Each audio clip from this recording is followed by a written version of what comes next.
This conference will now be recorded.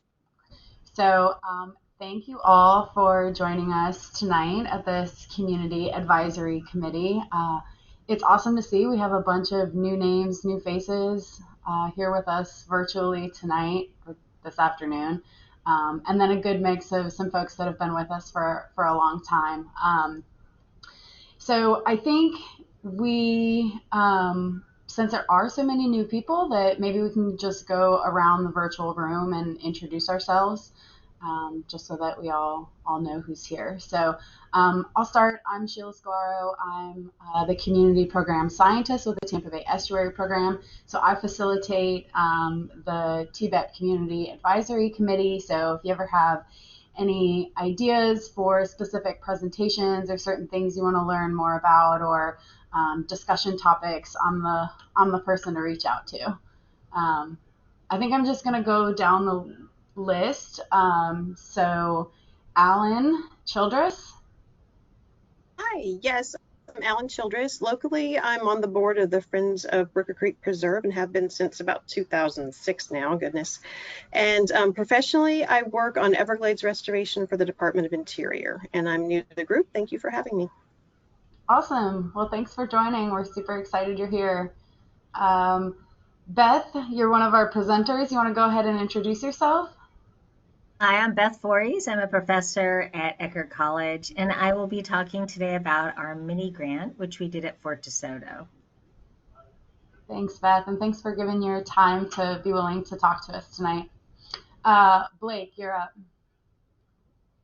Hi everyone, my name is Blake Simmons. I am the environmental social scientist here at the Estuary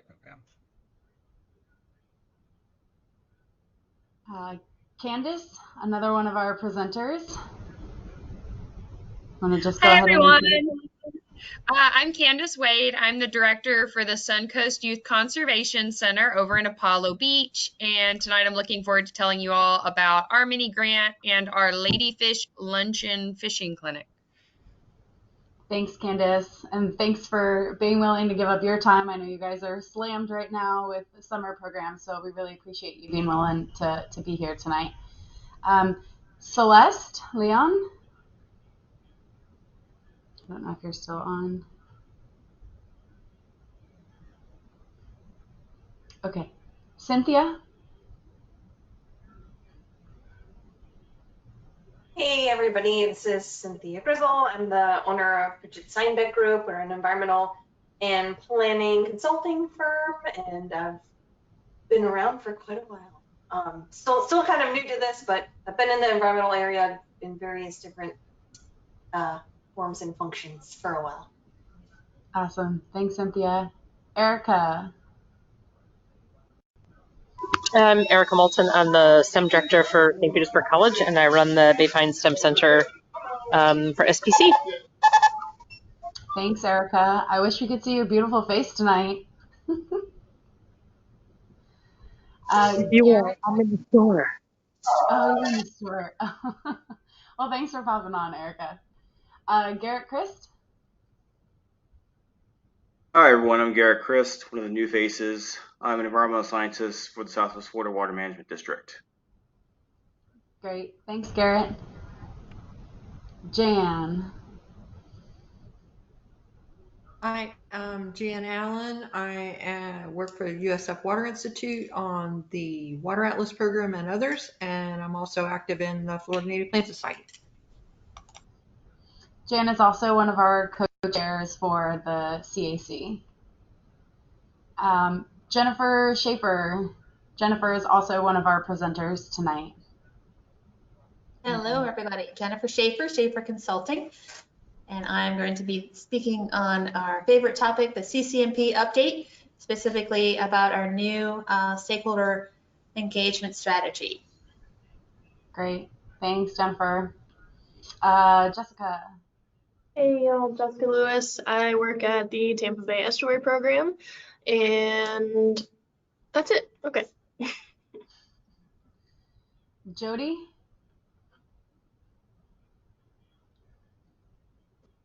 Hi, everyone. I'm Jody Procht. I have a background in anthropology and environmental science. I'm currently a program analyst with the Institute for Diversity and Inclusion in Emergency Management. And about 20 years ago, I was a member of this committee. Great. Well, we're excited to have you back, Jody. Thank you. Lenka? Did I say that right? Yes, hello. Hi, My name is, welcome.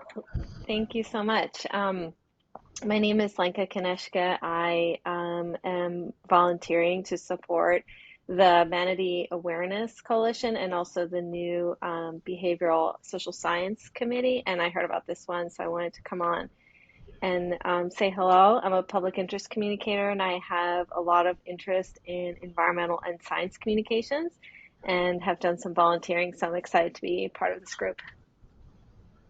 Great. Thanks, Lenka. Marjorie. I'm Marjorie Carvinen. I guess I've been on this committee since its inception. And my question is, do we have a quorum? We absolutely have a quorum. Okay. I can't count faces. It's hard to tell. Thanks. Maya. Hey everyone, I'm Maya Burke. I'm the Assistant Director for the Tampa Bay Estuary Program. We appreciate you all taking time out of your day for this meeting. Megan. Hi, this is Megan Blanchard. Welcome, Megan. Nadine.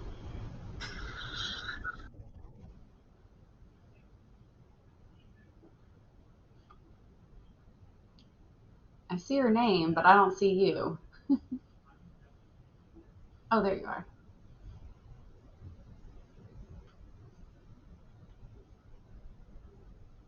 We can come back to you, Nadine. Nona? Hi everyone, I'm Nona Stutzman. I'm an environmental scientist at the Southwest Florida Water Management District, and I'm pretty new to this group as well. Thanks, Nona. Ray? Hi, I'm Ray Rodriguez. Can you hear me okay? Okay, there it goes. Hi, I'm Ray Rodriguez. I am a high school science teacher at the Academy of Holy Names in Tampa, Florida. I teach marine science, environmental science AP. In my past life before as a teacher, I was a marine scientist myself, and this is my first time here. Great, thanks. And Rebecca Young? Hi, I'm Rebecca. I work for the City of St. Pete. I'm their strategic grant writer, and this is my first time at the CAC meeting. Great, well, welcome. Robin?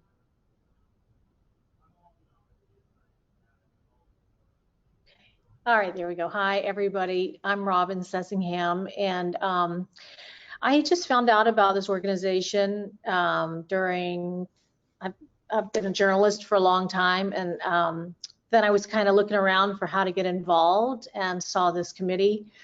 I have a home on the Manatee River, and it's very personal to me, Tampa Bay. So I'm excited to join up. Thank you. Great. Well, welcome, Robin. I grew up on the Manatee River, so. We hear you on the radio, don't we? You did. I'm not at WSF anymore, but you did for many years. And Sue. Hi, everybody. I'm Sue Brandon from Oldsmar, and just great to be on this committee. Marjorie is the only one that's got me beat. I think I came out in year 2000 or so a long time. So thank you. And then Nadine, I see that you're unmuted. Yes, I am. I've been fighting with my computer, and now I'm on my phone. So I've been a member in the mid 2000s and just intensely interested in estuaries, having lived in Houston for a long time and active there, and then 30 plus years here. So hi, everybody. Thanks, Nadine. And then Wayne Jensen. Yes, Wayne Jensen. I'm basically a grandfather trying to find ways involving grandchildren. I work in the insurance industry, and not that it makes a difference to you guys, but I'm a utility damage prevention expert nationwide. How's that? That's perfect. Thanks, Wayne. So again, just to reiterate what Maya said, thanks all of you new members and old members for being here tonight. We really appreciate you being willing to give your evenings to the cause. So we'll jump right in into our agenda. So this evening we have 2 Bay Mini Grant spotlights. For those of you who are new, Bay Mini Grants are one of our funding programs. They're entirely funded through the Tampa Bay Estuary Specialty License Plate. So these are grants up to $5,000 that are offered to community organizations for different projects that address education and restoration priorities in Tampa Bay. So these are usually 1-year grants or 1-year projects. So during these meetings, we usually highlight 1 or 2 of the Bay Mini Grants that have completed.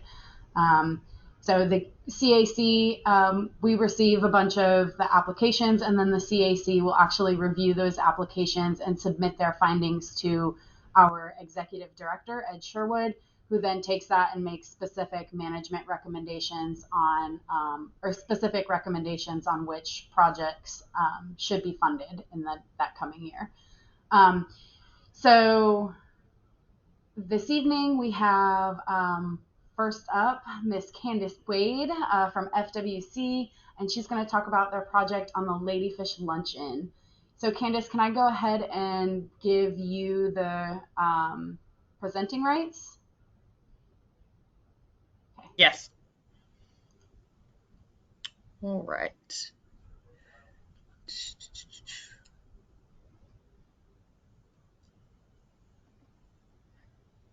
Alrighty, let me just get that up and going for you all. All right, is everybody able to see? Yes. Okay, perfect, wonderful. Alrighty, well, it's lovely to meet all of you, even if it's virtually. So as she mentioned, I'm going to be talking about our Tampa Bay mini grant. I'm over here at the Suncoast Youth Conservation Center in Apollo Beach, and we are part of FWC, or Florida Fish and Wildlife Conservation Commission's Florida Youth Conservation Centers Network. Sorry, that's a mouthful, but I'll talk a little bit, I'll give a little background on what we do before I get into our Ladyfish Luncheon program that we did this year. So a little bit about us. If anyone has ever been over to the Manatee Viewing Center in Apollo Beach, that's the campus on which we are located. And it is a big partnership between a lot of conservation organizations. So it's known as the Florida Conservation and Technology Center. It's owned by Tampa Electric Company, and they really focus this area on being devoted to kind of giving back to conservation. So we have a lot of partners on the campus. We are able to operate on the campus and run some of our different programs that I'll talk about in a moment. FWC also has a fish hatchery that's going in. University of Florida is doing research over here, and the Florida Aquarium has their sea turtle rescue and their coral research located on our campus as well. So lots of things happening, and it's a great opportunity for us to engage with youth and get them outdoors. So that brings me to what we do with the Florida Youth Conservation Centers Network. We are one of 5 centers now. We just added another center, and we focus specifically on field trips during the school year to get kids in the outdoors. We have summer camps. We have clinics like fishing and archery clinics, and we'll be talking a little bit about this particular fishing clinic that we did today. We do outreach. We're open to the public part of the year. So we have a lot of ways that we focus on engaging folks with the outdoors. And in particular, we are focused on youth. And we have 4 pillars that we focus all of our programs on throughout the network. That is shooting sports, boating, ethical angling, and wildlife exploration. And this particular program, our Ladyfish Luncheon, was focused on ethical angling. So for our Ladyfish Luncheon, which I cannot take credit for, so I want to give credit to my predecessor who was here before me, and then also to my team who came up with the concept and submitted to the grant, and I just got lucky enough to be the director that helped see it through. But the concept that was developed was to really focus on one of the fishing clinics that we typically provide, and providing lunch as part of it in order to engage women in particular, women and girls, with the sport of fishing and encourage bonding and connection with nature. And we'll talk a little bit about why we kind of focused on this audience in just a moment. The program was for 50 girls and women, and we did want to make sure as a youth conservation center that each family that came had at least one youth with them. The program was free, and we wanted to be able to provide them the opportunity not just to get introduced to angling, but to be able to continue that journey of inshore fishing after their visit. So we wanted to include a giveaway of a rod, reel, and basic tackle that they would need to get started. So the reason that we identified that there was a need for this particular type of program is, in general, women are often less represented or don't see themselves as represented in fishing. The good news is that women's participation in fishing is on the rise, but they are still an underrepresented group in angling.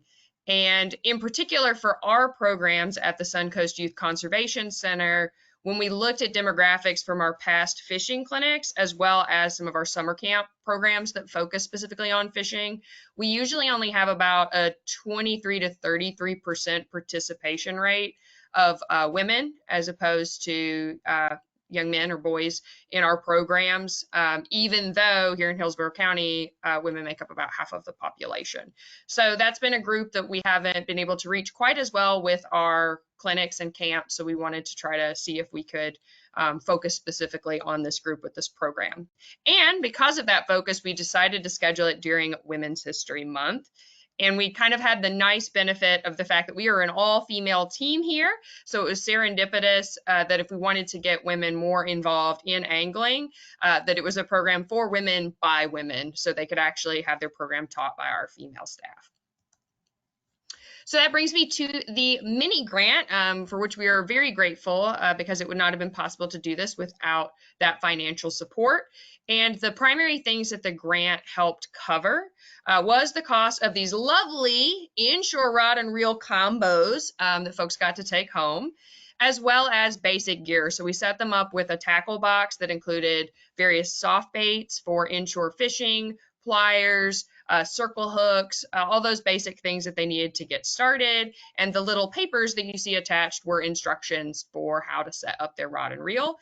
And then we also provided lunch as part of the program. So the grant helped fund us getting like sandwiches and things catered from our local Publix.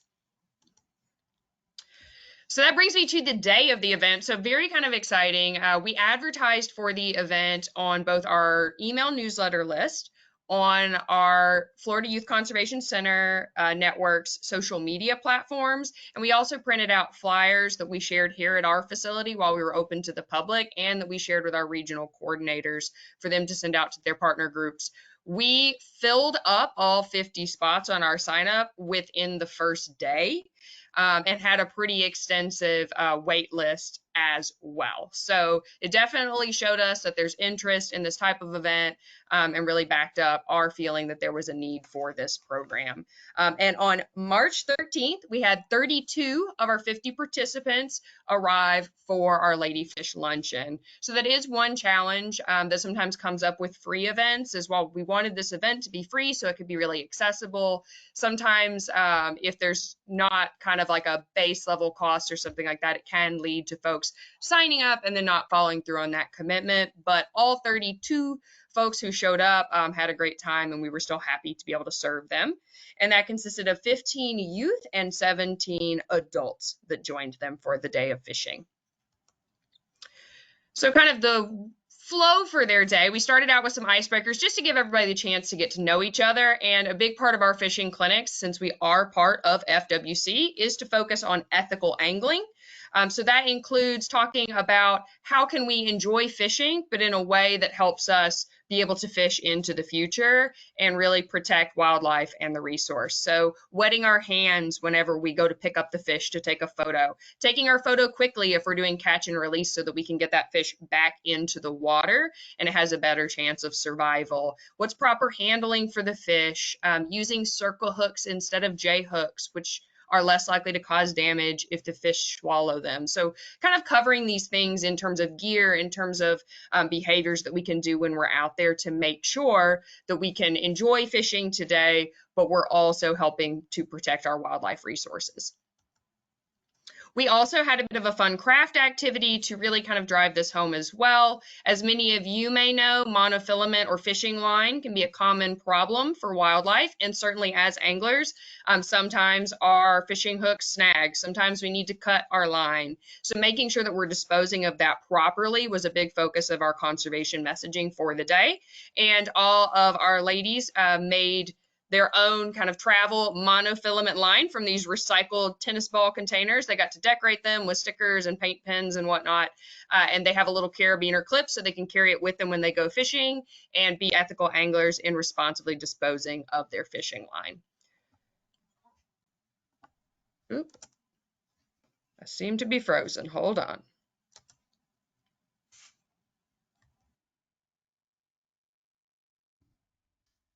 There we go. All right.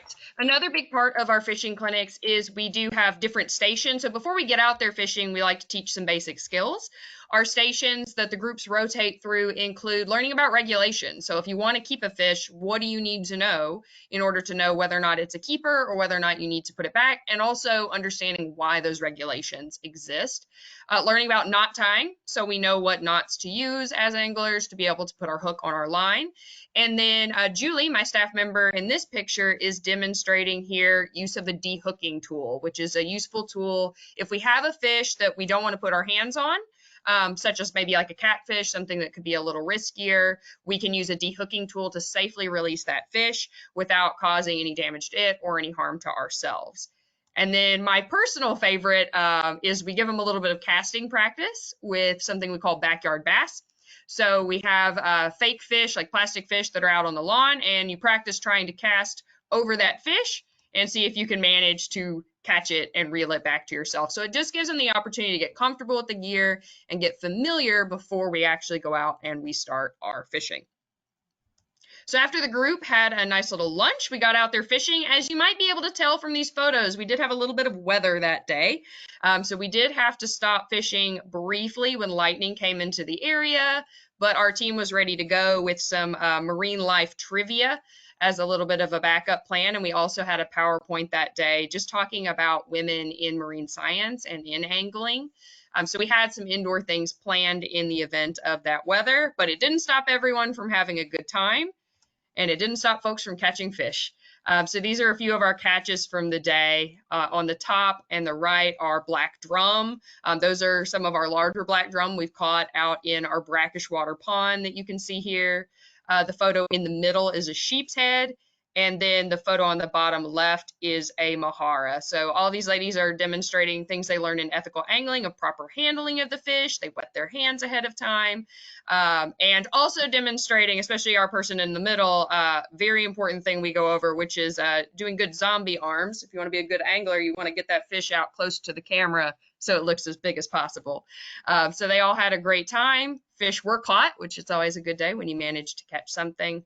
And then at the end of the day, they were able to take home their own gear to continue their fishing journey. And this is a photo of one of the families that actually asked to have a photo with us with their gear before they headed out. So speaking of continuing their fishing journey, that's where I'll get into some results. So more graphs, less pictures in this part, but there were some really cool results that we saw from the program.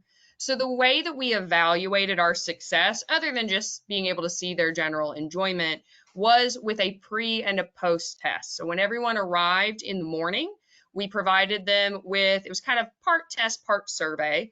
So there were some questions related to basic angling knowledge, such as like defining what a de-hooking tool is, understanding of circle hook versus J hook, some of these basic things that we cover in our clinic to assess at the beginning what's their level of knowledge, but also what was their degree of confidence, and some basic information like their fishing experience.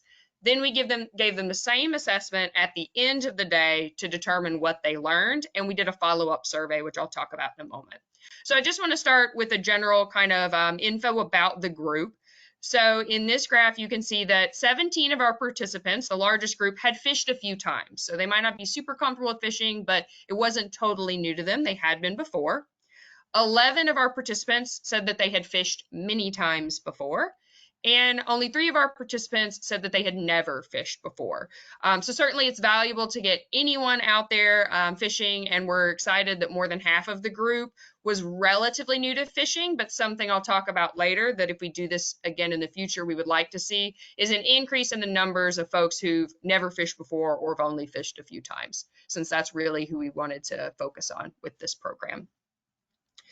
This graph shows the test scores for the knowledge-based questions that were on our pre and post test. So there were 9 questions, and on the pre-test, you can see that the average score was 2.3 questions correct out of the 9 questions, and the post-test shows a significant improvement. So after the clinic, folks definitely walked away with a lot more knowledge. And that was really great to see, because one of our 2 goals for the program was to empower women and girls by providing knowledge, skills, and equipment necessary for successful inshore saltwater fishing. So this helps us have confidence that knowledge component, we did provide them with additional knowledge.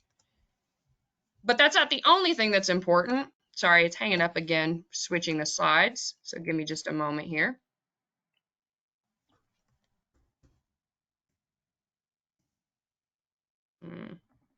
Whoop.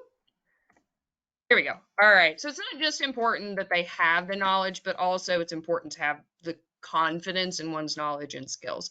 So we also assessed how they felt about their knowledge of fishing and also their comfort with gear usage. So the blue indicators show on a scale of 1 to 6 before the program how confident our participants felt about using their gear and about their fishing knowledge. And I should note that the pre and post tests were filled out by everyone. So kids filled them out, adults filled them out, every individual filled out their own assessment. And then we were excited to see that confidence with both gear usage and fishing knowledge went up afterwards. So it's great to see that not only did they feel more confident in their fishing knowledge, but as our previous graph showed, they also actually had more fishing knowledge. So those things paired up really, really nicely. So again, feeling good about hitting that first goal that we had set for ourselves.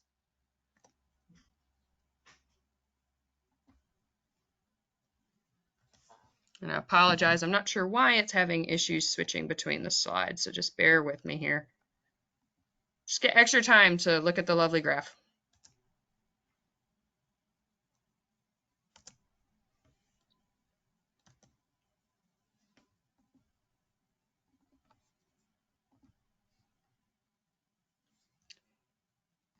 All right, there we go. Great. Some other just results I want to share from our follow-up survey. So we did send a survey out to the email addresses we had. So in the case of the survey, it went per family as opposed to per individual, since it was based on email signups. But we sent that out a month after, and the reason was that on that post test that we provided them on the day of the program, most folks indicated that they expected to go fishing in about a month. So we wanted to see if they did actually go fishing, if they did use the gear, and ask some follow-up questions to see kind of what stuck with them after the program. So we sent that out a month after, and 6 families responded back. We would have liked to have seen higher participation, but we understand folks get lots of surveys, so it happens. So one particular finding relevant to our first goal, to empower them to have the knowledge and the skills and the equipment necessary for successful inshore saltwater fishing, that really gets at the equipment component, is that all 6 families reported that the gear that they received felt adequate for them to continue fishing. And that was the gear that was provided as a result of this grant through TBEP. Also, most of the groups, so about half of them had gone fishing afterwards and half of them had not. But the groups that had not gone, they had planned to go, but weather or something had caused them to be delayed in being able to go out. But they verbalized that they still plan to go. And in the situations for those who had been fishing, they had used their gear, maybe in combination with gear they already owned or using entirely the gear that they received from us. And then our other goal that we were assessing was that we wanted to educate on the importance of ethical angling and conservation-based practices when fishing. So on this survey, we asked a question related to whether or not they could recall some way that they could help protect wildlife while they were out fishing. And 5 of the 6 families could recall a conservation action that we had specifically discussed. And 4 of those were actually specific to the monofilament. So that craft activity, being able to take home their monofilament tube, did seem to help kind of with memory. The other one was about using circle hooks versus J hooks, which we also discussed and was great to see. So what are our next steps? So based on the fact that we had so many signups so quickly and we had so much overwhelming positive feedback from the event, we do plan to reapply for the grant and hopefully host this event again. And what we would like to do is, since there's clearly such a desire for this type of program, is to host 2 events in a calendar year instead of just the one, so that we can reach more people. Because again, we could have filled a whole other program over, if not 2, from the length of our wait list. Also, hosting 2 events in the calendar year would allow us to let people know about our fishing camps as well. So even this year, we just had our fishing camps back in June, and I looked back at the data for that, and we still only have about 20 to 30% sign up of girls versus boys coming to that camp. So at the time of year that we had the Ladyfish Luncheon, that was in March, we had actually already filled up our camps for the year. But if we were to host this event twice in the year, we could also host one in the fall and get the word out about our fishing camp, so that hopefully if some girls have a really positive experience at this event, they might come back and spend some more time engaging with fishing through our camps. We also would like to try to reach more first-time anglers or folks who've only fished a few times. We're always excited to see folks of all different experience levels come, but we did have a high percentage of folks who felt that they'd been fishing quite a bit. And with this event, we would really like to focus on getting people who are less familiar with angling involved. And a common piece of feedback that we saw from folks is that they really wish that instead of getting instructions for how to set up their own rod and reel at home, that we had done that as part of the clinic. So if we host this again, what we did and what we typically do for our clinics is we use our own gear here that's already set up and ready to go. Reduces risk of anybody's gear getting broken or anything getting lost, but it would be valuable in the future. They didn't get the chance really to set it up, and so folks didn't feel like they had quite as much efficacy at being able to do that on their own. So that was something that we would definitely incorporate in the future. And so for my last slide, I'm happy to take any questions, and please just feel free to enjoy some of the testimonials from the event. Oops. Sorry, I'll leave those up for you for a moment.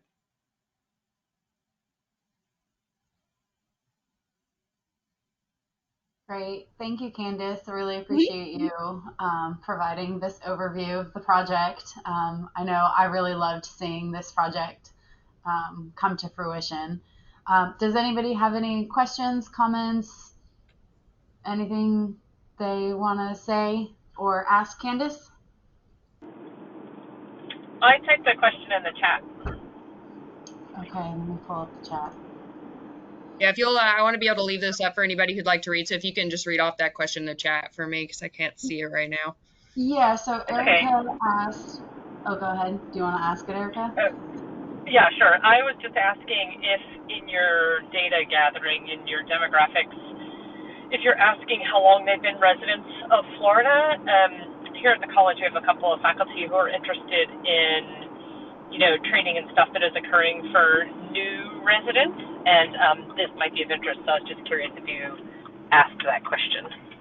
That was not a question that we asked. It wasn't something that, with the number of questions we had, we tried to make sure that they were all like related to our specific goals. And we did ask some basic demographic questions about like people's racial identity and background, like age, those kinds of things. But we did not ask about how long they had been residents of Florida. Okay, thanks. Mm-hmm.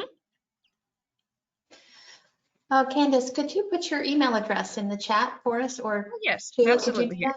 Yeah, we're having some events down here in Sarasota, some regional events that I think you would be perfect for. So I want to follow up with you. All right, perfect. All righty.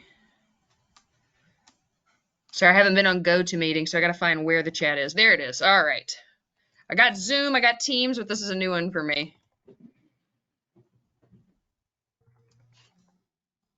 All right, there you go. That looked like so much fun. It was a really great day. And it also was really, I didn't touch on this, but I think it's just as valuable to say it was great for the women involved. They were really excited. A lot of them were excited for the chance to get out with their girls. And one lady even specifically said, y'all may have seen her comment, but she was like, my son always wants me to take him. And now I feel like I have the tools to be able to do that. So she told us that verbally, and it was also reflected in her feedback. But it also felt really good to my team because they are an all-female staff, and it was really meaningful to all of them to be able to do this particular event. Like I said, a couple of them are the ones that worked on the grant, so I want to give them credit for doing all of the writing and the planning of that.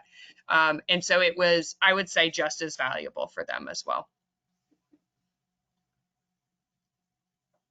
Great. Well, thanks, Candace. The only other thing that I would suggest is perhaps next year when you do it, you could reach out to some organizations like Get Black Outdoors or some of those groups to get some more diversity into the mix. Yes, and we have one of our regional coordinator has a lot of like partners in the area that I think it would be good for us to. I'm not sure how much we got the word out with some of our partner groups this year. It passed along the flyer, but I don't know who all that got sent to. But that would be something next year that he has some connections that we could loop into, like Outdoor Afro is one of his partners. And then a couple other groups in the area because we would like to increase our diversity for sure.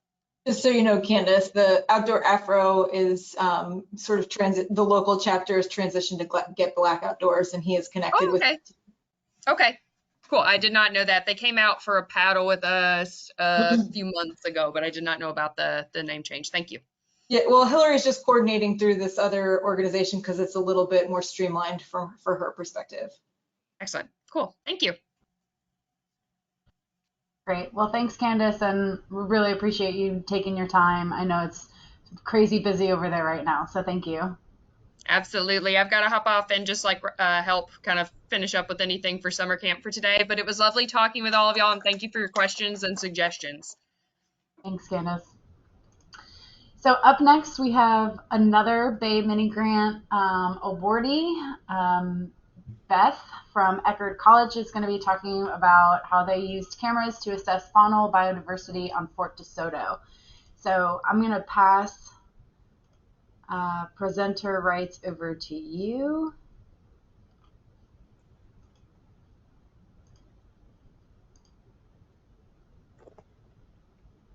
Okie doke. And I will just mention that this project was presented the Golden Mangrove Award this year. So for those of you who are new, the CAC gets together and they review all of the completed Bay Mini Grants from each grant year. And then they basically pick out the best Bay Mini Grant for that whole year, and they present the award. They present the awardee with the Golden Mangrove Award. So I don't know if Marjorie or anybody else who's on that committee wants to add anything else about that. Okay.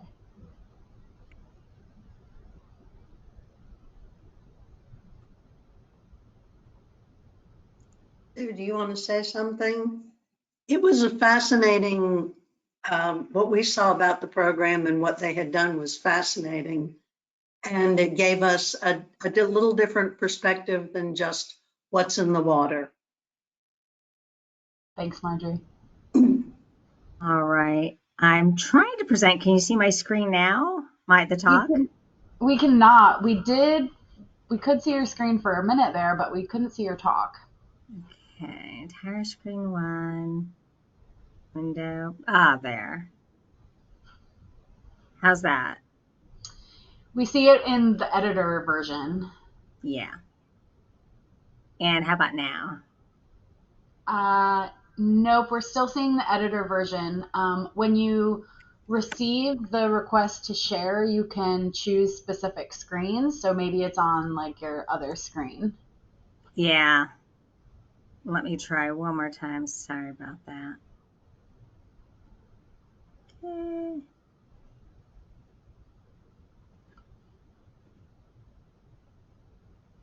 Okay, how about this time? Yep, you're good. Okay, great. I'm a little scared because I do have some videos and I saw the other person's was freezing. So just let me know if that's happening.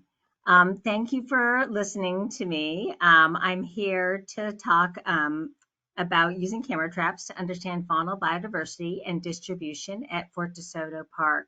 My co-author is Tim Bransford, and he's not able to come today, and I was happy to be able to speak.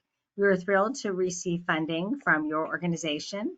We also received a lot of support from Pinellas County, who owns the park, and then we are both professors at Eckerd College.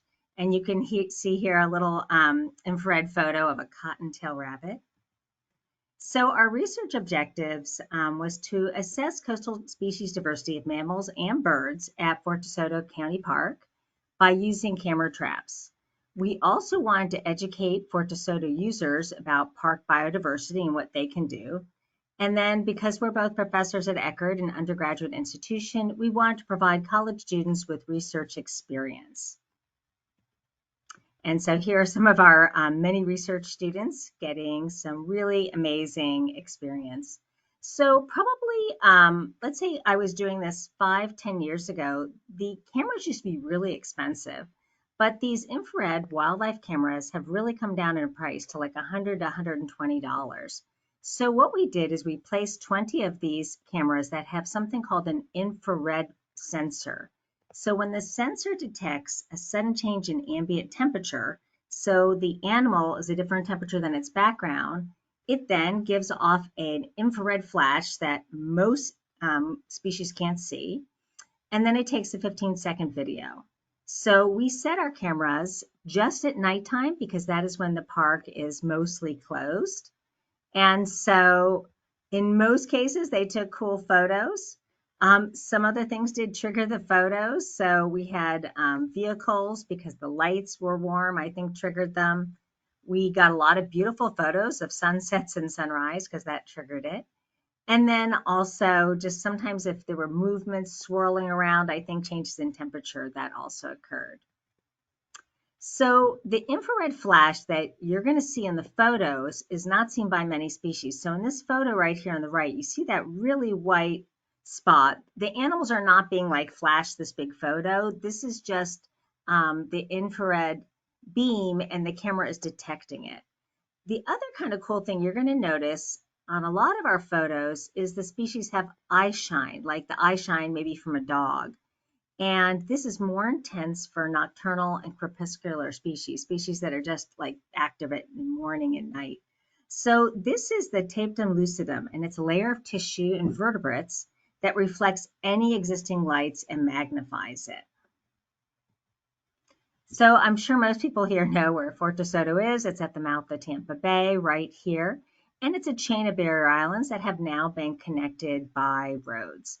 So the mangrove types that we kind of assessed there and that we wanted to study were mangroves, saltwater marsh, forest, dunes and open beach, and then it's a county park, as you know, there's a lot of mowed grass. So here are our different kind of categories. We had some cameras we just put in pretty natural areas, some in high use areas, and sorry about the map has not kept up with the accretion at Fort DeSoto.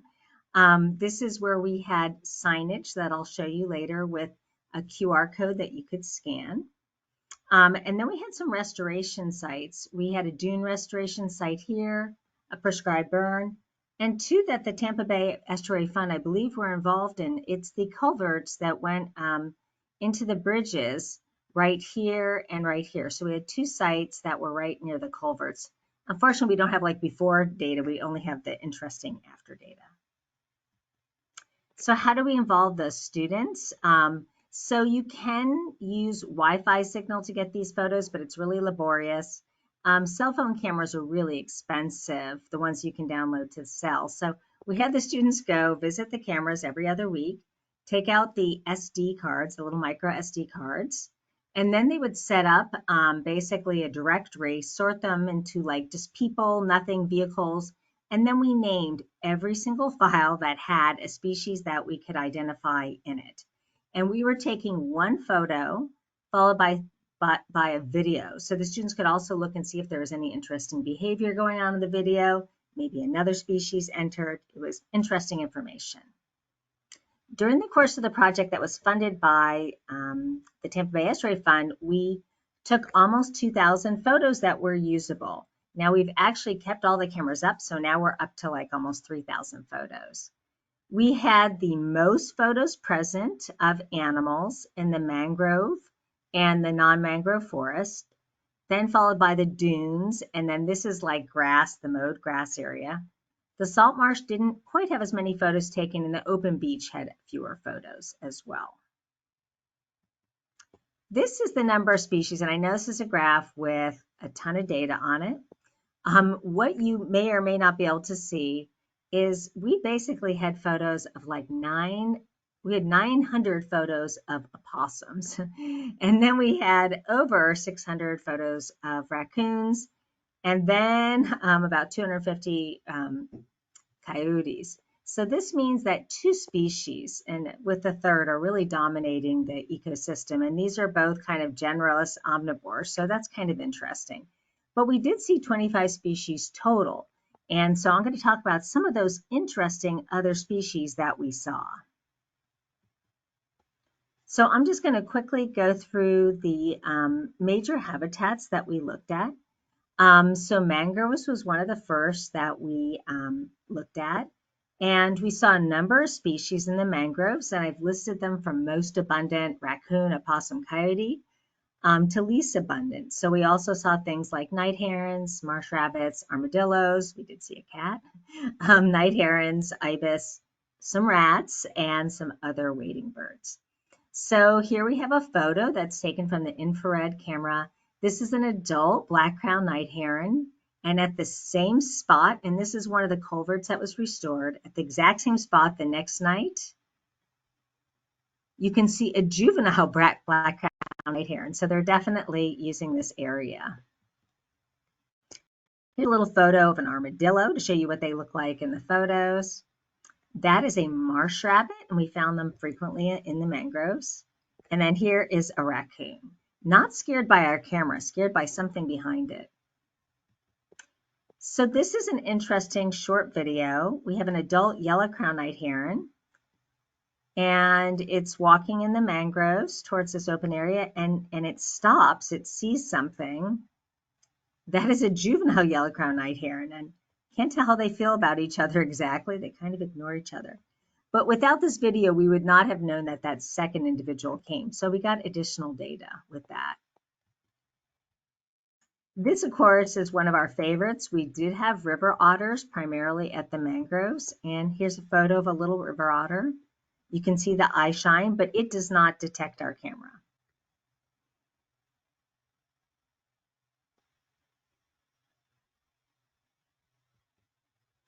So in the salt marsh, we had similar species, raccoon, opossum, coyote. We also had, though, clapper rail, which I have a brief video of, and a great horned owl.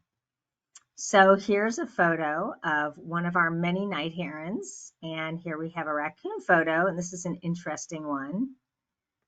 We used to think raccoons were primarily solitary, but we've learned through the study and many others that raccoons do travel in groups. In this case, the raccoon was trying to get at the tree where we do have our camera posted, which was interesting. Now, this is one of my favorites. This is a species called a rail. This is a clapper rail. They are very, very secretive. So one of the only ways to see these birds is something like a camera like we have. And you can see it kind of sneaking around.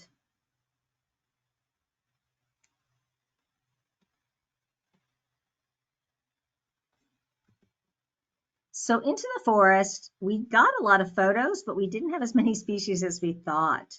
Opossum and raccoon were still really abundant. Coyotes were definitely there, but we also had armadillo, nori rat, and great horned owl. So this is a really interesting photo. We don't know what triggered it. We have a great horned owl flying right here, and then we had an opossum right here.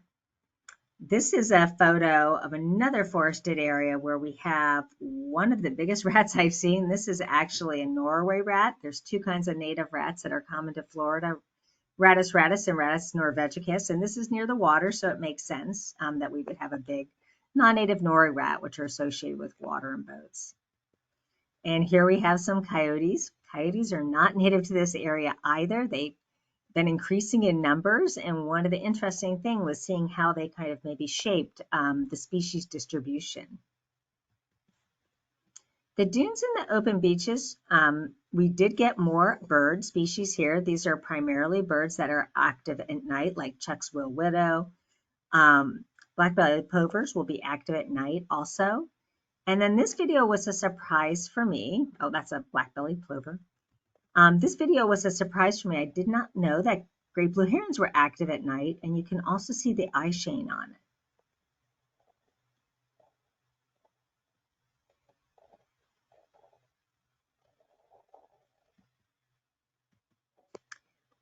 All right, this is on the open beach.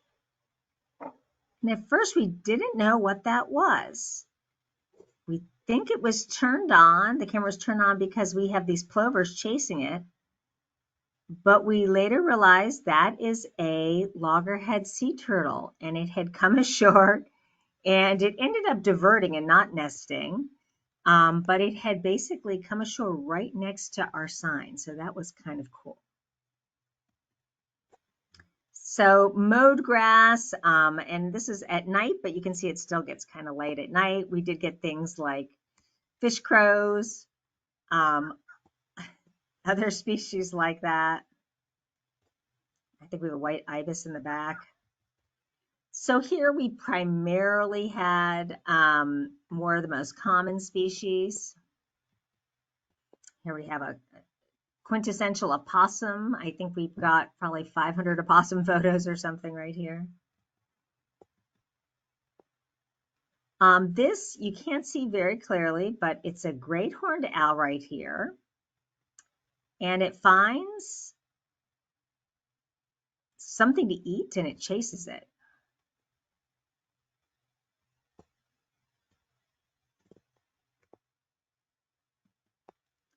Okay, so now the more human side of this. So to educate the public, we chose 6 sites that we thought there were a lot of people. And these were sites that are our high use sites. We have our camera below. And up at the top here, we had a sign, and the sign kind of explained our study. And we had a QR code that took the user to a web page that we made with photos from all the different cameras. And so even though we had 20 sites and only 6 signs, you could go to other photos. So this was at the Arrowhead Picnic Area, the Campground Store, Dog Beach, East Beach Pavilion, Historic Fort, and then this was Outback Key right here. So we didn't know, would people do this? This was a post-COVID thing. We thought maybe people were really used to using their menus and things like that with their phone. So if you want to, give it a try. If not, I have the results. So you can use your QR code reader. You could also type in DeSoto cams. So basically you just turn on your phone, and on my phone, it will actually open and lock on the QR code reader and take it to a site. Has that worked for anybody? Yes. Yeah, it works on my phone. Okay, cool. Yes, I got it. For those of you, if it didn't work, don't worry. This is what it looks like. So we have this website, and on the website, it will tell you where you are pretty much. It will give a little information. At the Dog Beach, we talked about this is where you can have dogs. At Outback, we said this is where you don't have dogs. And then we have recent photos so people can learn about different species. So here's a photo of an opossum taken in May. And then they can kind of scroll through all the older photos. So this is the most recent. We have the signs are all up there except for one got knocked over recently in a storm. Since we started the project, 4,000 different people have accessed the webpage, and most went to multiple pages. 2,000 of them have come back and looked at our site multiple times.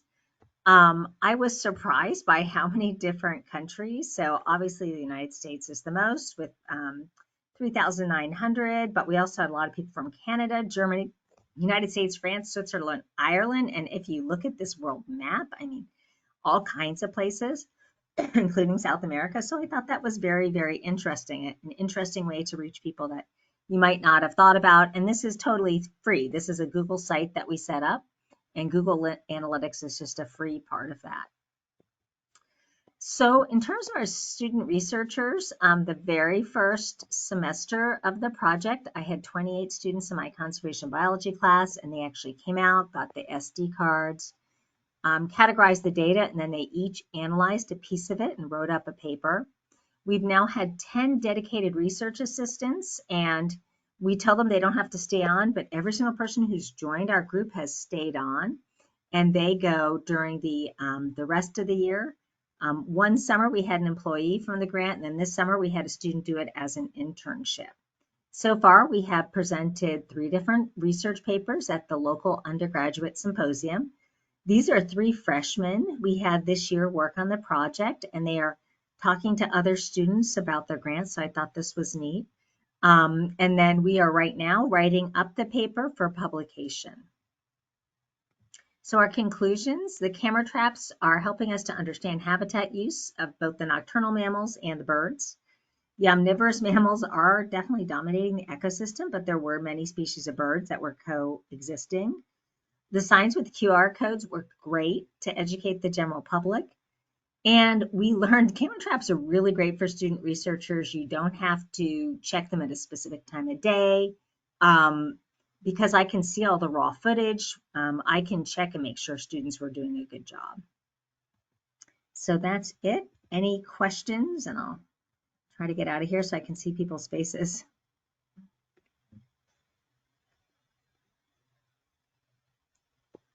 Thanks, Beth. I see there is a question from Wayne Jensen. He asked, do you have to get permission to set up cameras as a family project? At Fort DeSoto, yeah, we applied for a lot of permits, but you can do it anywhere in your backyard. We bought these cameras from Amazon. So if you just type in, and these cameras were solar powered, required no batteries. So you can just go into Amazon, type in like wildlife camera, buy one of these, put it up in your backyard, which is what I did first, and find out all the things that are in your backyard. It's pretty cool. You're getting lots of good feedback in the chat. Oh, I do see the question about, the cold-blooded, so Poikio, so like reptiles and amphibians, unless they're hotter than their environment, normally would not get picked up. But the reason why that sea turtle did, I think, is because there's a plover going after it. Question number 2, nobody stole the cameras. I omitted that we had python locks, these really great locks that you can't cut with a bolt cutter. And I know that because 3 of them got stuck because of the sand and the salt. And we couldn't cut them with bolt cutters, and we had to get a cutoff tool. So no, we had absolutely nobody. We maybe had some people expose body parts once or twice, but I told my students that's part of the data collection. But it wasn't a big problem. The brand of cameras we used was something called Camtrack, but there's lots of other like knockoff brands. They all seem kind of similar. Yeah, did I miss anybody? I think you got them all. Any other questions, comments?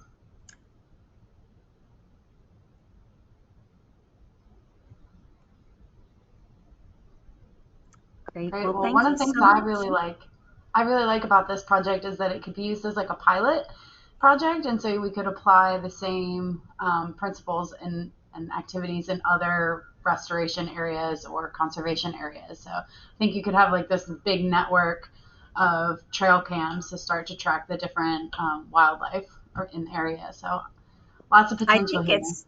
I think it's really, really neat. Oh, somebody said, did the Fort DeSoto employees express any surprise at the results? Well, we did find some missing cats. Most of the cats, ironically, were and maybe this is good news, were people's missing cats, which we didn't know. So we're actually tracking down a cat right now that got lost. Somebody had their cat on a leash and it got lost. I think they were surprised by how many coyotes there are at the park, but that's something that they're kind of dealing with. And they seem pretty positive about the project. We definitely advertised and said we're aiming at your knees. We're not trying to take photos or videos of you. So I think that was, and it's at night. All right. Well, thank you so much. Thanks, Beth. All right. Bye. So up next, we have Miss Jennifer Schaefer. I'm ready. Okay. I'm not happy about having to follow such an awesome presentation with wildlife and video. And so if anybody can do it, Jennifer, it's you. I need to pass out some Red Bull before this one.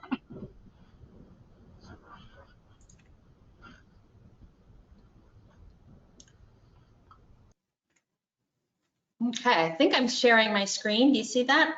Yes. All right, well, thank you for this opportunity to update all of you. I'm going to be presenting to you some of the work we've been doing on the CCMP update. In particular, the portion related to developing an equity strategy for stakeholder engagement. I'm with Schaefer Consulting, and my colleague Hilary Van Dyke with Invincible Summer Enterprises is my partner.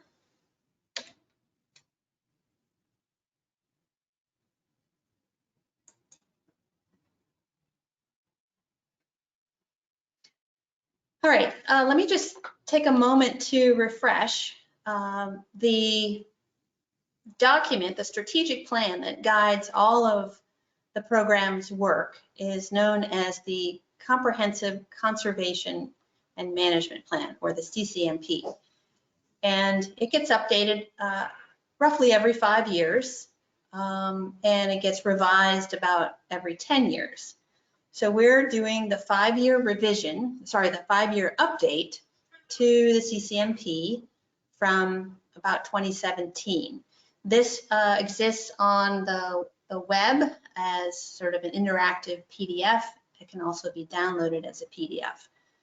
I wanted to point out what we're looking at here is basically the table of contents. And our job was to update the CCMP with strategies for stakeholder engagement that can advance environmental justice. And so we were tasked with developing sort of a separate study, if you will, that could then inform how the program could update its communications plan, its communication strategies, its equity plan with regard to projects, implementing projects, as well as updating the activities, the directives within the CCMP. And you see circled there in the table of contents, the communications plan. This is where some of this will land. And then in particular, the 2 chapters, one dealing with public education and involvement, and one dealing with public access. So I'm going to point out at the very end of the presentation what our recommendations are for modifying those sections. But I also want to point out that virtually every other action plan and activity also has elements of education and engagement. So the recommendations that come out of this report can apply broadly to any of these chapters where there is a recommended program or action relating to public engagement. I also want to point out how this sort of dovetails with the work of the CAC. So on the left-hand side, the CAC's own action plan, the work of the CAC involves those bulleted items: reviewing Bay mini grants, selecting the Golden Mangrove awardee, participating in the Give a Bay work days and in tabling events, and generally providing input on the TBEP goals and programs, and serving as a liaison to the public. So I want to have a little bit of discussion when I'm done presenting these results to see what your thoughts are, your impressions are about how the CAC might feel about the recommendations, if you see any opportunities for incorporating them into some of your work. So just a heads up, I'm going to ask you about that when we're all done. All right, so independently, actually in conjunction, Blake and some of the other staff, Jessica, have developed the Tampa Bay Estuary Program Equity Strategy. And this was a directive of EPA in order to help guide the distribution of projects that would be funded by the bill funding, the bipartisan infrastructure law. So this was an EPA directive that required the programs to specifically take a look at equity issues in the watersheds that the program serves. So Blake did this really cool analysis to identify underserved communities based upon 5 demographic variables that are included in the US Census data. These include percent classified as low income, unemployed, linguistically isolated, less than a high school education, and low life expectancy. Thank you, Sheila, for putting those links in the chat. And the program decided that their definition of an underserved community would be those where the census tracts met at least 2 out of 5 of those demographic thresholds. And those are the census tracts that are shown in green on the map of the Tampa Bay Estuary Program area. So taking this map, we use that as our guidance for reaching out to the community to identify some stakeholders that we could talk to. We certainly didn't want to develop this strategy in isolation. We wanted to really check in with these communities directly and find out what they were thinking, what they were experiencing, what their interests were, and how that might overlap with the objectives of the Tampa Bay Estuary Program. So we selected 20 community leaders and asked if they would agree to be interviewed. And here's just a selection of 6 out of those 20. And it was just really a lot of fun reaching out and having those conversations and learning more about their interests and their experiences, and to really sort of put a face to names, if you will, and see just how much is going on in the community, in these underserved communities especially, and find out what their needs and interests are. This shows a list of all 20 of those that were interviewed, and you can see that they were geographically distributed to those underserved communities in those census tracts. So Pinellas, South St. Petersburg, Wheelman and High Point, Pasco County, Zephyr Hills and Plant City, couple of locations in Hillsborough County, including Town and Country, East Tampa and Ybor, Balm and Waimama, and the Palm River, Claremelle, and Progress Village area. In Manatee County, Palmetto and East Bradenton. And then we also reached out to some more regional leaders, for example, those with some of our universities, the Southwest Florida Water Management District, Tampa Bay Regional Planning Council, and this Hillsborough County Planning Commission. So that was sort of the universe of folks that we talked to in order to understand better what the underserved community's interests and concerns might be. And we engaged them in semi-structured one-on-one interviews where we asked them a series of questions around 4 topics. Those topics included questions about how the stakeholders interact and connect with Tampa Bay and its watersheds, and what barriers they might face. And in general, we found that there was very strong positive sentiment about these stakeholders engaging with Bay activities. There were activities that they enjoyed, there were activities that they valued, and the barriers really related to lack of time, something that we all experience. We pinpointed those down to the cost of living, meaning they had long work hours and didn't have a lot of free time. And interestingly, traffic, just long travel times to get to these resources, these special places, also were cited as a barrier. Another barrier was just not knowing where to go for the closest and safest waterfront and park locations that were free to access. The second topic that we explored with them was to sort of find out where were the overlaps in their interests versus what the Tampa Bay Estuary Program's work is all about. So we wanted to find out where we could connect with them. And so we asked them questions about what were their thoughts and experiences around water quality, around restoration projects, were they aware of any, had they participated in any, did they feel they had access to information about the bay and the watersheds, the health of the natural environment and what was being done to protect and restore it? Were they aware of education programs and information campaigns?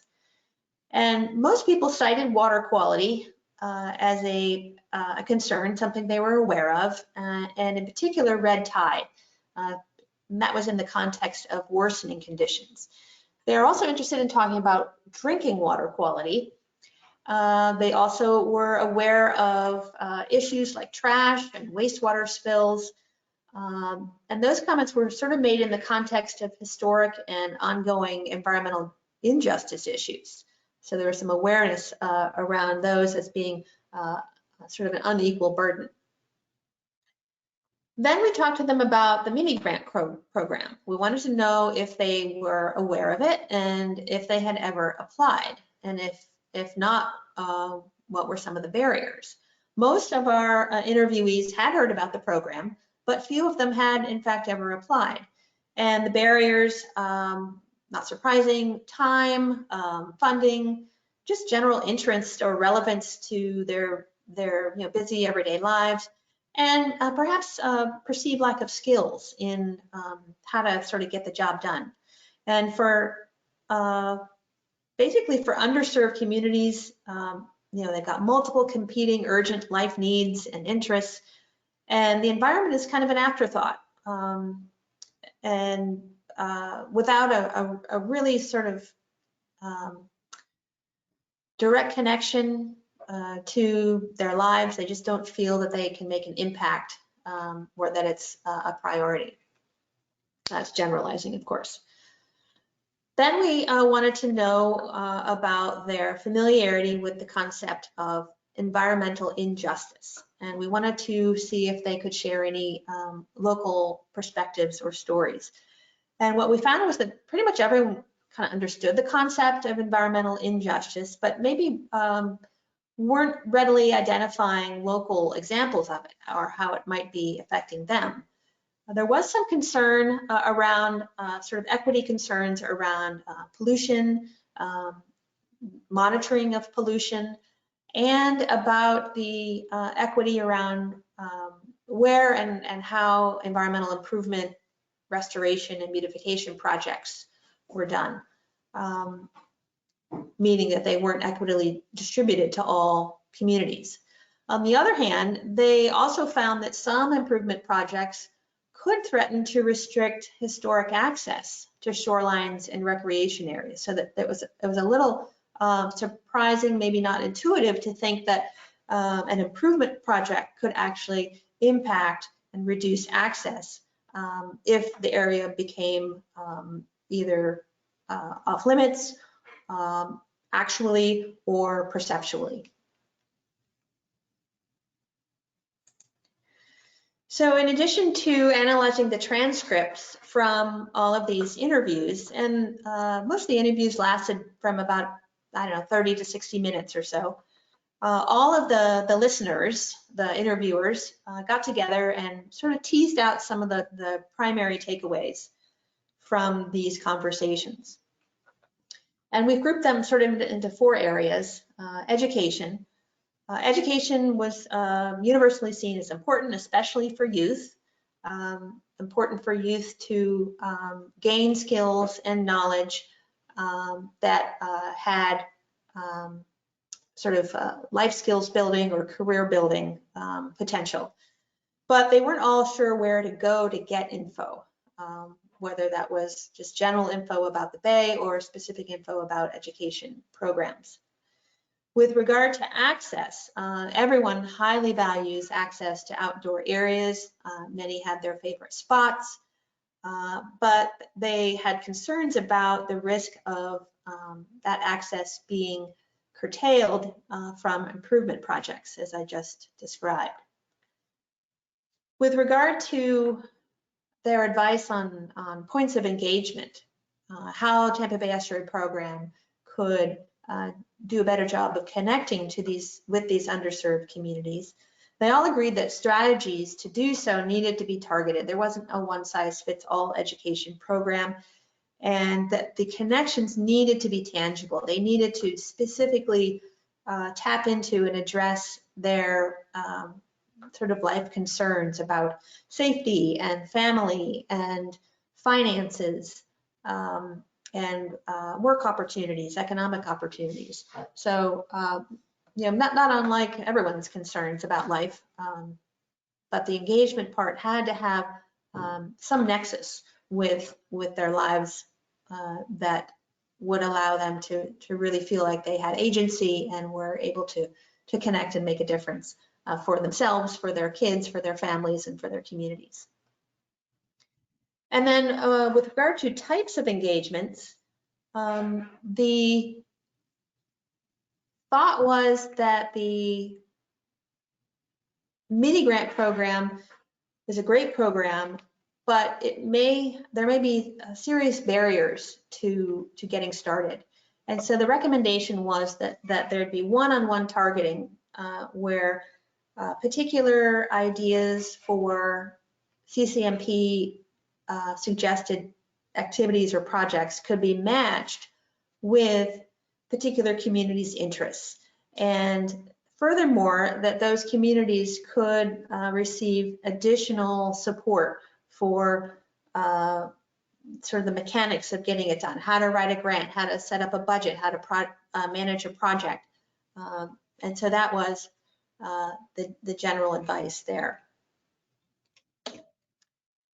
So taking all that together, we came up with some targeted strategies for improving stakeholder engagement in underserved communities. The first one, and all of these are obvious now that we sort of analyzed these conversations, but that there are many stakeholder groups that don't normally sort of cross paths with the Tampa Bay Estuary Program staff or their programs, or even those of the partners. We brainstormed and came up with about more than 40 community organizations that could have an interest, sort of a crossover interest in environmental issues in the kind of work that Tampa Bay Estuary Program does, from community centers, right in the neighborhoods, education and youth services, a variety of different outdoor groups that are made up, led by, or directly designed for minority communities, health and wellness organizations, even media channels, local radio, and newspaper publications, and finally arts and culture. With regard to new outreach strategies, the advice was, or is, to actually join or co-host events in the underserved communities. So in other words, go to them, join what they're doing, learn what their interests are, and find opportunities to sort of synergize with that, rather than setting a meeting at a time and place of our convenience. Find a way to integrate into their communities directly. Reframing issues to meet interests, and that relates to sort of that targeted strategy. Find out what the community's specific interests are, and then recommend particular engagement strategies that sort of meet them where they are with their particular interests. And then finding opportunities to reach out on those shared media channels, as I said, whether that's community radio or community newsletters. And then the last recommendation category is targeted support. We also already talked about the recommendation to kind of match projects for mini grants based upon what's in the CCMP with the particular opportunities and interests in those communities and provide that grant support. I'm going to see if I can pop over to this screen. I just want to show you some examples of what we mean by that. This is the draft equity strategy, and it was linked in your packet. I want to zip down to the latter sections where we have the recommendations and just show you an example. This is table 5. It shows the CCMP activities where there is a particular educational outreach recommendation. For example, the first one, WQ 3.3, Water Quality 3.3. The activity is to continue education about the causes and effects of harmful algal blooms in bay waters. And so one way that particular activity recommended in the CCMP could be matched to underserved communities is perhaps through a targeted mini grant project around the Blue-Green Action Academy. Similarly, SW 8.4, Stormwater 8.4, expand education and outreach about urban agricultural BMPs. Well, that translates directly into perhaps a mini grant to establish a community garden in an underserved community, which then ties into their potential interest for building skills, for growing their own food, and for improving soil and water quality. So win-win-wins all around. And so we tried to identify and give examples of all kinds of projects that could be funded by mini grants or even the TBERF grants that match CCMP activities with potential interests in underserved communities. Here's one, PH 4.3, that's Public Health 4.3, continue public education campaigns to reduce pet waste in the Bay watershed.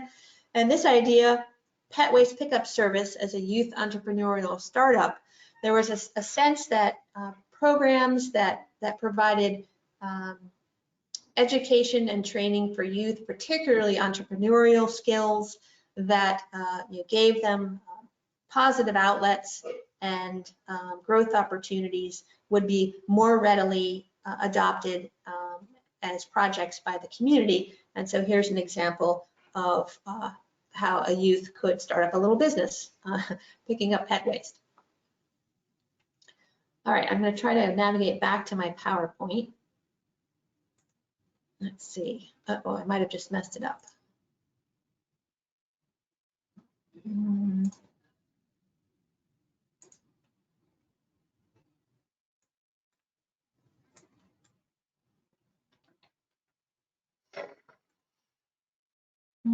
Let's see. If I stop that,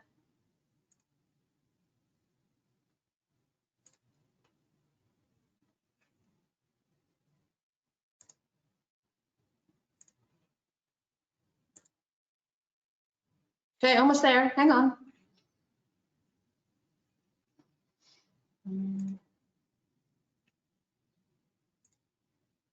Okay, here we are back. Everybody see that? Yes. Okay, great.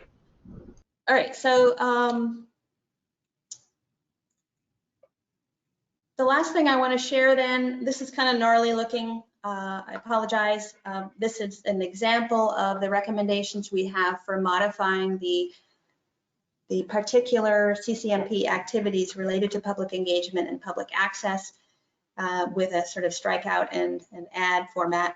And here, basically, we are trying to incorporate the recommendations that were formed through this process of interviewing stakeholders from the underserved communities, figuring out sort of where they're coming from, where their interests are, how better to engage, and dropping that right into the CCMP as an update to sort of how those strategies will be pursued.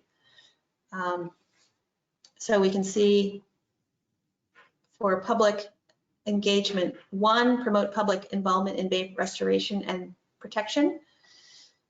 This pretty much just mirrors and mimics what I just said. Develop outreach activities that are tailored to the interest, needs, and unique characteristics of local communities, and contribute to the fair and equitable flow of restoration benefits to underserved communities in Tampa Bay. So similarly, we've basically inserted the advice into each of these portions of the Tampa Bay Estuary Program strategic plan, and noting with regard to public access as well, that we need to be a little more perhaps cognizant and provide more leadership around where improvement projects could in fact create inequities in accessibility, and with regard to promoting groups in the community, recognizing that there are a number of outdoor groups that lead initiatives specifically targeting underserved communities. So with that, I'm going to, let's see, I guess I'll stop sharing screen so I can see you again. And you can always click through to this from your meeting packet if you want to review.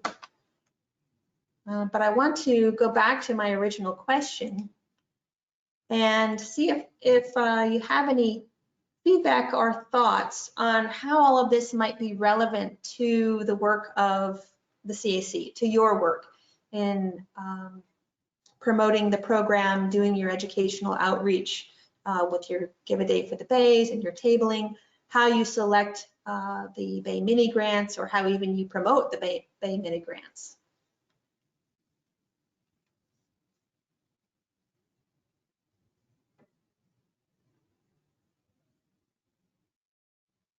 Can I say something? Sue, yeah, jump in. I think lately I've been teaching. I've got a grandson that's in preschool. He'll be going to kindergarten, and I go in every month and do a little talk about an animal. You know, most of them relate to the Bay. And it seems to me at such a young age, if we could somehow have a packet unique to each area or where people are volunteering that they could give out to new parents. And, you know, the school that I'm at is minority owned, and, you know, I think it would be a great way for families to see what outdoor activities are available to them at a young age. So yeah, and that would address one of the barriers that we identified, that our stakeholders identified, is just for their local area, knowing where the closest, safest, free access spots might be.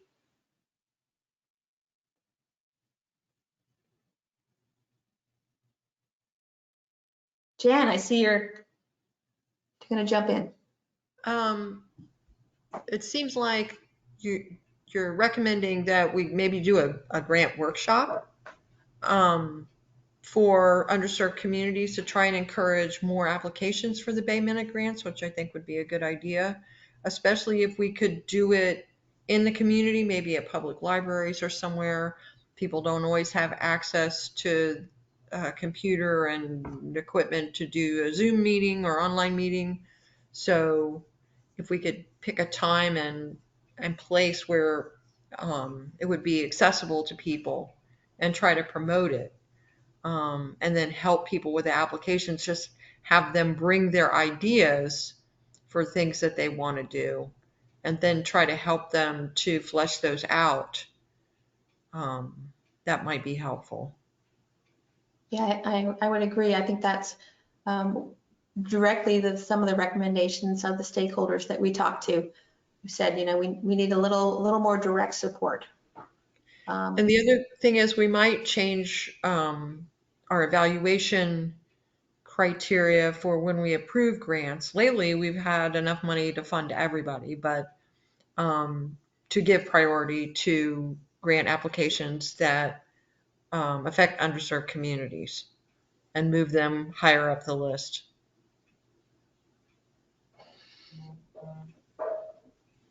So I'd be interested to hear what Sheila thinks about modifying the application, and if so, is it just a simple checkbox based on geography or something more sophisticated than that?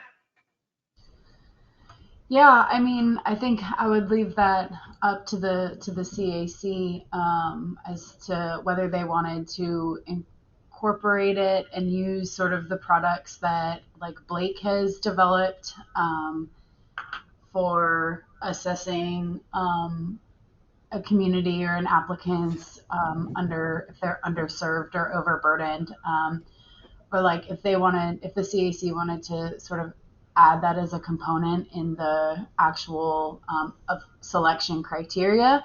But it could definitely be something that we just add into the application form of like where is your specific area, and is it, I mean, we already ask folks to enter where their project is located.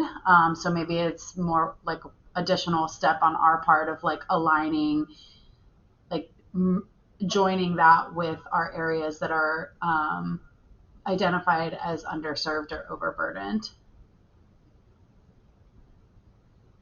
I would just agree that it's probably more about changing the evaluation criteria for the mini grants than it is about changing the application itself, because I think we probably collect that most of, if not all of the information we would need to make those assessments. But if the CAC wanted to prioritize those kinds of projects or topic areas which might make the grant program more attractive to groups that are maybe different from our traditional base, then those would be that would be information and guidance from you all that we would appreciate hearing, and then we could tailor programs around that. Could we get Blake to review the applications and then give some feedback to us about how, I don't know if it would be a score or what, but to let us know whether a project would affect areas of interest in that have been identified? I would be certainly happy to help, but if you go to the link for the draft equity strategy for stakeholder engagement, you'll see this new, what we're calling this draft of an equity decision support tool that we've come up with. And it's sort of this kind of structured decision tree to help us identify what types for proposed projects that come in, determine if they could contribute to, yeah, there it is, if they could contribute to some of our equity targets.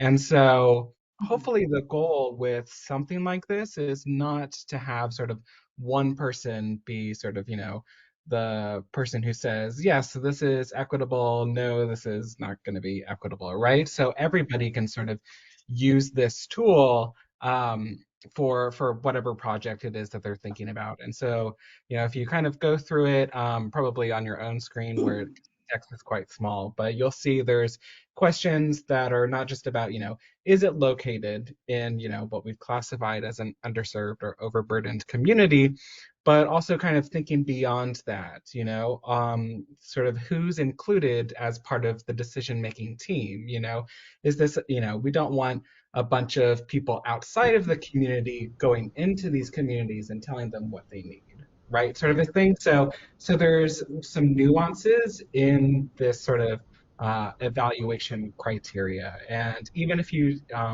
have like a physical location of a project, but that project isn't located within the boundaries of an underserved community, there are still other ways it can contribute that you can find in this decision tree. So if it includes students from Title I schools or teachers from Title I schools, or even if it's not in an underserved community, if it still addresses some barrier or driver of inequity in the watershed, that can still lead to very equitable outcomes. And so it's still kind of in draft form right now, but once it's kind of finalized, it will be a very sort of front-facing, publicly available tool. And so I think that would probably be a more efficient sort of way to go about thinking about how, these different projects that might come through for the mini grants.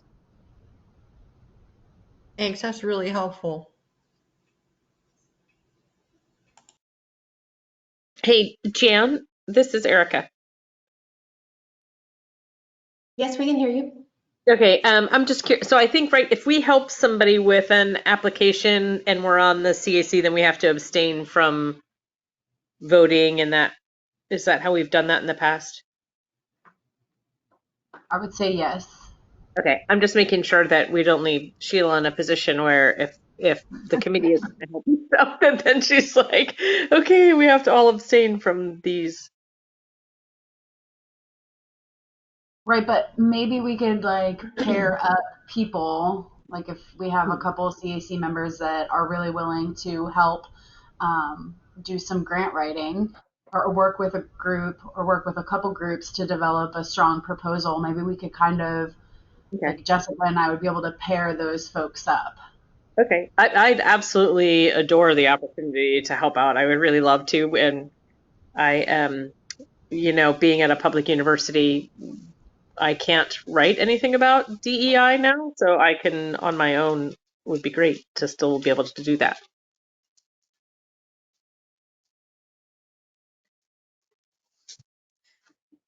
Great. Lenka, I see that you left a comment in the chat. Love the idea of matching TBEP initiatives to community interests.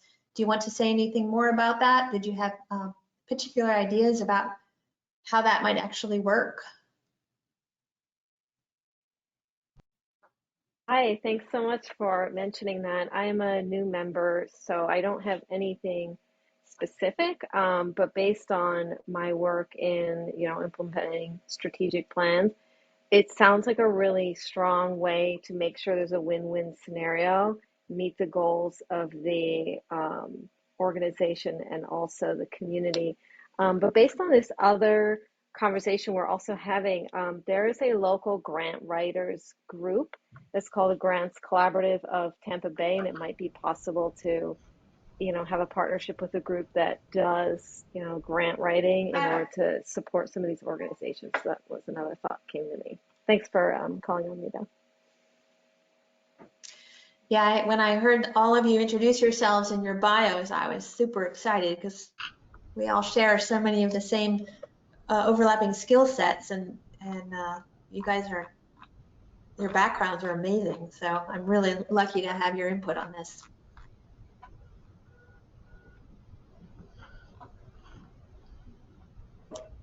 Any other ideas or comments? Marjorie, anything to say?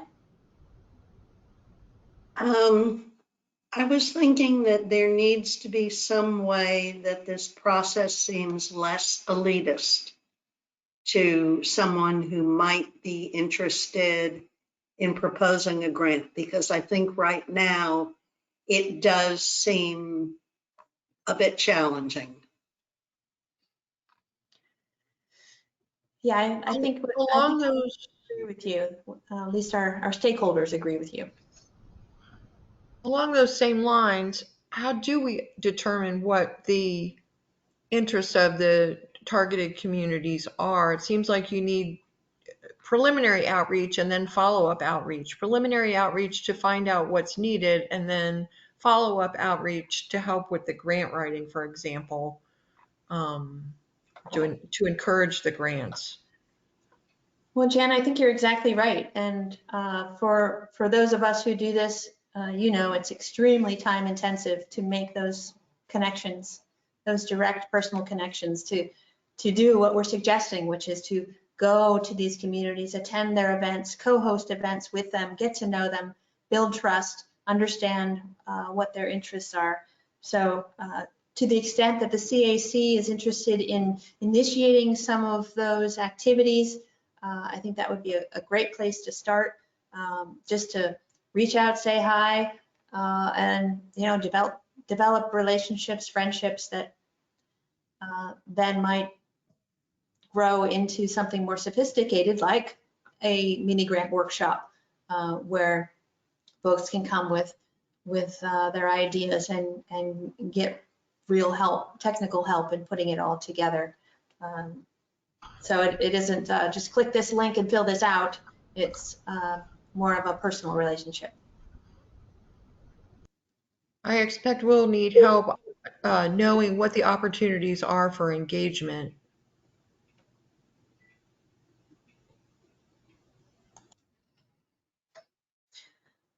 Well, I'll refer again to the report. Let's see if I can share it.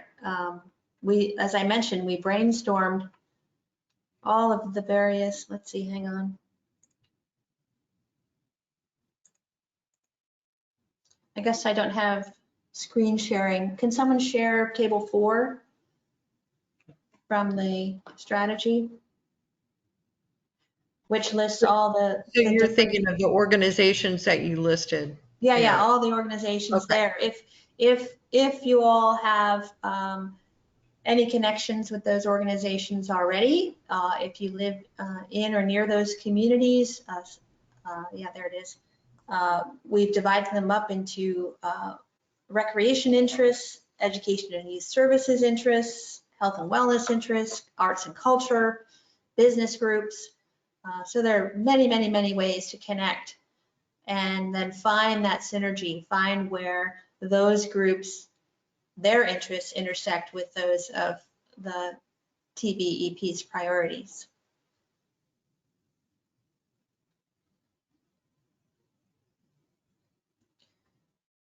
So I'm not sure who's scrolling. Table 4 is where we're headed. I'll also add, Jan, that one of our sort of big initiatives that we want to do for this next year is precisely being able to get more data from the communities about what their priorities are, what their interests are, and what their values are, so that we can have, this kind of one day, a very sort of representative, watershed-wide kind of baseline data information that says kind of, what these communities really want and what they need, so that then, we might not be able to utilize that kind of thinking much at this point because it hasn't been done, but that, a year and ultimate, definitely, 5 years from now, that all of these projects will have a nice, data set to reference every time we have another project kind of pop up in a different area. We can say, okay, well, how did the residents tell us they felt about, these types of things? Are they concerned that, all of the parks that come up in their area, it's, pushing them out of their affordable housing, or they don't have time or access to those parks anyway, so they're sick of seeing them. So being able to get that data is definitely one of our priorities for these next couple of years.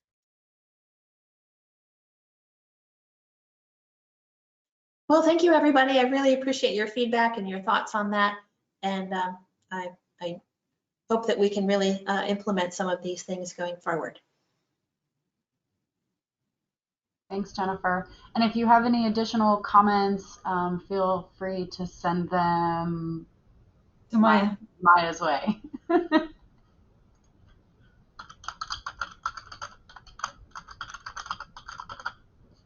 There's her email. So Jessica, do you want to go ahead and talk about pitch night? Do you want to give updates first? I think it kind of rolls together. No, I want you to have enough time. I can send my updates in an email. There's only one update that I want to give, but I can go after you. Okay. So if y'all don't know, Bay Mini Grant application, the Bay Mini Grant application period opens tomorrow, July 27th. We've put out a bunch of different advertisements throughout the watershed, and we're pretty excited to hopefully garner a bunch of great applications this year. I'm going to talk to you about a potential change or addition to the Bay Mini Grant program this year that we're calling Pitch Night for now. So Bay Mini Grants have been pumping out really great projects, like some of the ones that you heard tonight, since 1998. And as we go forward, we can look at ways of like adding components or doing things differently to the existing program to engage even more of the watershed community. Sales of the tarpon tag, which is the specialty license plate that directly funds the Bay Mini Grant program, they're slightly declining, and what I would like to see is that increasing. So I think there's an opportunity to do some cool, new, different stuff in order to get more attention for that and just to get more investment from the community in the Bay Mini Grant program. So one way to do that is potentially through an event. So I'm curious, for those of you who can and feel comfortable, if you can turn your cameras on, we'll have a little bit of a discussion in just a moment. By a show of hands or on the mic, has anyone heard of the St. Pete Pitch Night? A couple people, okay. Has anyone attended it so far? Okay, so that program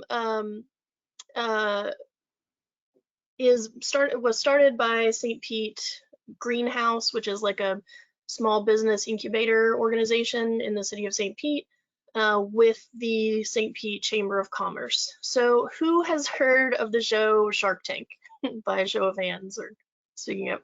So the pitch night is sort of like Shark Tank in that people get to they're selected to present, to talk about their business and try to get $5,000 in funds. It's a lot more chill and friendly and nice than Shark Tank. It has a lot of the positive things of the show Shark Tank without all of the awful parts of Shark Tank. And I think that could be something that could be cool for Bay Mini Grants. So it's an opportunity to highlight the tarpon tag, the Bay Mini Grant program, to get environmental issues and solutions in front of more people and perhaps different people than typical estuary program events attract. And it's also a way to work with more organizations to get applications in. I think that an event like this could be an opportunity to reach people beyond what we typically do with estuary programming. So that's why I think it could be a cool idea. So we put out a poll to the Community Advisory Committee, the CAC mailing list, which most of y'all probably got. If you're brand new, maybe you don't know what I'm talking about. Sheila, can I share? Well, I don't even need to share my screen. Let's just not even worry about it. From that feedback, I had people rate. I asked people 2 questions and had y'all answer them on a scale of 1 to 5. The first question is, how do you feel about this on a scale of 1 to 5? 1 being no way, I'm not into it, I don't want to do it. 5 being absolutely yes, let's go for it. So of the 12 people that responded, the average response was a 4. So it seems like there is some excitement. But I will say that some of the people who've been around the longest and committed their time to the Community Advisory Committee are some of the people that had the most pushback to it. So I think that's an important thing to note. The second question I asked was, do you have interest and capacity in helping with an event like this? Again, scale of 1 to 5. 1 being like, I'm not interested and I don't have capacity. 2 being, I'm super interested, I definitely want to do it and I have the capacity to help with it. And the response to that on average was 3.5. So it's not like, heck yeah, let's go for it, but it's definitely like a lot of support and readiness to step up and help with that. So I didn't share my screen, so that's okay. So I'll just level set with you. This is going to take a lot of hands to make it a success. Ideally, in my mind, this would be an event sponsored by the CAC. And if that is the case, if the Community Advisory Committee is going to host this event, the Bay Mini Grant Pitch Night or whatever it ends up being called, I don't know that a simple majority is enough to move forward with this. I would really like to see sort of everyone be on board with it because it will be an undertaking. So I want to start this discussion by laying out a summary of some of the feedback that we got just via email from some of y'all that responded. So in support, these are some of the things that people said. They love the idea, they want to be involved. It could increase CAC member participation. It could give members an opportunity to use different skills. It could give the CAC something to coalesce around. It could give organizations an opportunity to show off their work. It could breathe new life and energy into the Bay Mini Grant program. It gives organizations a chance to practice and nail down their project pitch to make them more effective communicators. Organizations can recruit more funding and volunteer participation, and of course, potentially get additional money.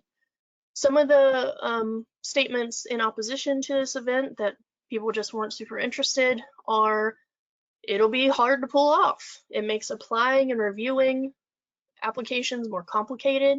It adds work to the CAC members' plates. It could be off-putting for pitch night participants who don't win. It could reward good presenters with poor project ideas. Think Shark Tank. Good project ideas don't always turn into good projects, and not so good project ideas sometimes turn into surprisingly great projects. Giving applicants additional funding before they've proven themselves could be problematic. I don't like the idea of a public event. It puts applicants on the spot. So I think all of those things are true and valid statements, and we should definitely think about them as we make the final decision on whether or not to move forward with this. So we'll open it up for discussion. We don't have much time, just 5 minutes here. I definitely want to hear from those of you who have helped with the Bay Mini Grant program in the past, as well as those who haven't, but maybe you've wanted to and didn't find a place that you liked or wanted to volunteer time with. And then after that, Jan and Sheila, I'm not sure if Dylan is here, but I'll leave it to y'all to decide how to handle an official vote or event endorsement or not, as we decide to move forward with this or not. I want to be clear, my feelings are not going to be hurt if we don't move forward with this. Not all ideas are a winner, and that's totally okay. I would much rather have the CAC feel good about moving forward with something than just being like, oh, well, Jessica wants to do it, so let's do it. So definitely be candid, definitely be honest with your feedback. So a brief response from everyone would be great, just so we get a chance to hear from everybody, either out loud or in the chat, whatever you want to do there. So I'll just prompt you with this question. What do y'all think about a Community Advisory Committee sponsored Bay Mini Grant Pitch Night event?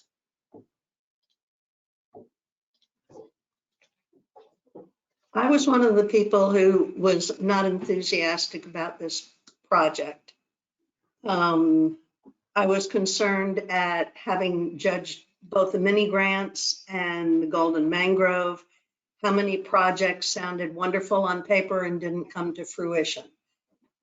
I would not object to this project if it were not associated so closely with the awarding of the Bay Mini grants, that people that you pick or the judging group selects people to participate in this.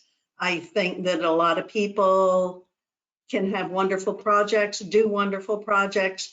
They're not going to succeed at presenting a wonderful project for your pitch night. And as I had said, I am always astounded at how many projects sound wonderful on paper, and then when we get to them, they just don't pan out. And I'm not sure that a $5,000 project could turn into a $10,000 project. I know the people would try their darndest to make it happen, but I don't see that one necessarily feeds the other. That's more than my 2 minutes, but. Thank you, Marjorie. I was also one of the ones that was opposed to it because the way that it was presented was it would be the people that applied for the grants. Can you hear okay? But when you're wording it today, it seems like if you made it completely unique, if it was a chance for somebody to win $5,000 for a project that isn't part of the Bay Mini Grant, judging, if it was completely separate, I think that I could support that. It would just be a bonus for, maybe it is for somebody that's good at presenting, but they could win something for their group that it isn't able to go through the Bay Mini Grant or chooses not to. So if it was separated from that, I would support it. Thank you, Sue.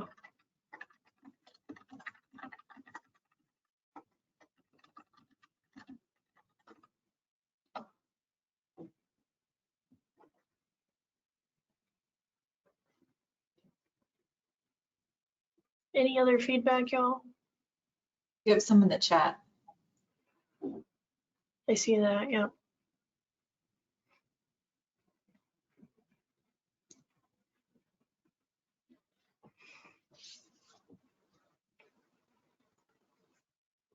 Yeah, I'm just gonna kind of add, kind of in line with what Megan wrote, and touching a bit on, I think, where Sue was kind of going, is that maybe, maybe it could still contribute, it could potentially still be attached to the Bay Mini Grant, but it's kind of its own separate thing and is used more as an equity tool to say, hey, maybe some people in the community, they're not good at writing or paperwork or things like that, but they are passionate and they know how to sort of speak their truth and how to, put words, through verbal communication. And so if we were kind of, worried about, some of those issues, instead kind of using it more as a tool to say, hey, we know for some people, going and writing an application, doing all of this stuff is a big barrier. Maybe this type of medium is more advantageous for some people. And so maybe making an opportunity for them in that way. And something that came to mind. So like Blake, you mean that instead of somebody like submitting an application, they would do the pitch night like instead of that, so that it would be more of like a verbal application in a way, or scope of work? Or maybe even just like a sort of bid for grant for more support or something. So even if it's more of sort of like a front end type of thing where it's, us sort of saying, hey, come to us with your ideas and what your vision is, and really sort of sell us on your creativity and your goals that you have, and then the winner would get then the technical support for, okay, let's help you put this project together and help you identify contractors, help you identify like who it is that you need. So maybe it's kind of a bit more of a tool for helping people put a project together that may not have the capabilities, but the vision for doing a great project. Thanks, Blake. Anyone else? Hi, yeah, I just put an idea into the chat. This is Alan Childress. Just trying to build off of the presentation about equity, and even one of the prior presenters talking about reaching out to youth. I wonder if there's just a different way to focus this type of energy and kind of fun activity, and a way to get people energized would be to focus it on high school programs. That we've got a lot of magnet programs that could probably use a nice field trip for kids and have them work together for communications, for environmental issues, and to also tag into that underserved equity piece as well. Might just be a different spin. Just thought I'd try to put two of the ideas we heard today kind of together with that. Thank you. And Rebecca, I think you were about to say something. Yeah, I just wanted to second what Blake was saying about having it be an option. I've seen that more commonly recently in like certain grant applications that have like more of an equity focus, offering like you can do this written narrative application or submit a YouTube video, for example. So I was just thinking like having the option to do either or seems reasonable. Thanks, y'all. It is 6:01, so I don't want to be the cause of y'all staying here longer. I haven't heard anything in support of this project, so I think that it's a solid no on pitch night for the way that we've been describing it. But there might be ways to explore it for other, repurposing it for other things. If anyone disagrees with that, feel free to speak up. But otherwise, I think we will not include pitch night in this round of Bay Mini grant applications. And continue workshopping the idea. Yeah.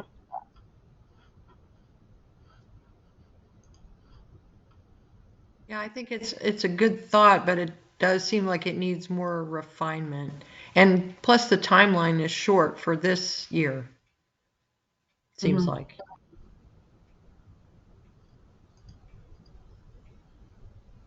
Great. Well, thanks everybody for your feedback. We really appreciate it, and we'll probably bring it back up again in some sort of way and continue workshopping it. I did just want to let you guys know real quick, we are over time, but I did just want, for those of you who didn't know, we presented Marjorie with a proclamation, a champion of Tampa Bay, at our last policy board meeting, and then we provided her with a framed photo of the Green Swamp. Just recognizing her for her many years of support. She participates on almost all of the Bay Mini Grant review committees, the Golden Mangrove review committees, and she also comes to our volunteer work day. So thank you, Marjorie, for all of your support. I feel like I'm constantly going to you, asking you and berating you with questions over the past 3 years. So I really appreciate all you have done and continue to do for the program. Thank you very much. I was astounded. I probably stood there with my mouth hanging open. So thank you. It's been a pleasure. I'm not ready to quit. Good. And I do just have a photo that I can show, just because, for those of you who are interested in seeing it. Maybe dumbfounded. It was wonderful. And thanks everybody else like Sue and Jan and Nadine who helped to make the surprise more special. So they helped me craft the proclamation whereases and all of it. So thank you, all of you. The only other thing I want to mention, we are having some other events coming up. Like we're working with Tampa Bay Watch to expand the Great Bay Scallop Search. And I can include this in an email, but I'm going to be looking to you guys and asking you if you want to help us in more of like the land support side of it, instead of not only like just participating in these events. So we're really going to be looking for people that can help, like check volunteers in, hand out shirts, hand out sampling gear, that type of thing. And same, we're also partnering with PowerPole, Tampa Bay Waterkeeper, and a couple other organizations to host a Tampa Bay Debris Derby, which is a trash collection tournament. So also, for those of you who don't want to pick up trash, another way that you could get involved is by kind of helping us check people in, get people gear, all of that kind of thing.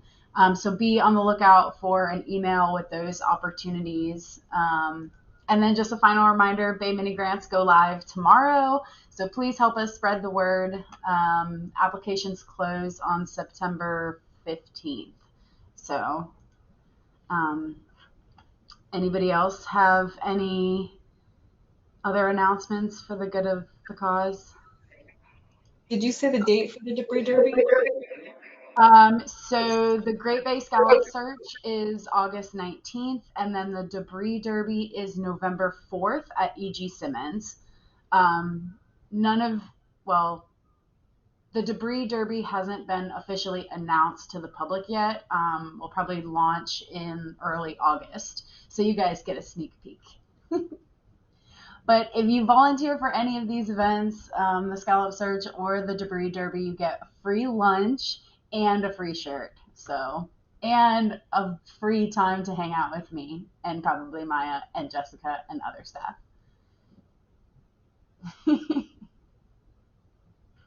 I just wanted to do a quick plug. We have a new subcommittee within the CAC. This is called the Social Science Subcommittee. And so the purpose of this subcommittee will be to provide recommendations on research, education, and outreach priorities through the lens of social science theory and practice. And so if anybody is interested in joining it or just keeping in the know about meetings and projects that we work on. We currently have over 80 scientists, practitioners, and other sort of change makers involved in the human dimensions of conservation and restoration that have signed up. So you can go to this link and add yourself to that email list if you want to keep in touch with that subcommittee.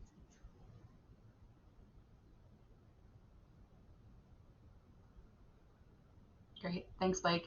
Any other announcements, events coming up? Okay. Sorry, Manatee Awareness Coalition has a working group meeting to do some, we're planning outreach work in the community. So it would be great to have additional volunteers who are interested in manatee conservation and protection. And that is the same links as you can see here. You can find that event, and that's next Monday, I believe. August 7th. Thank you. Great.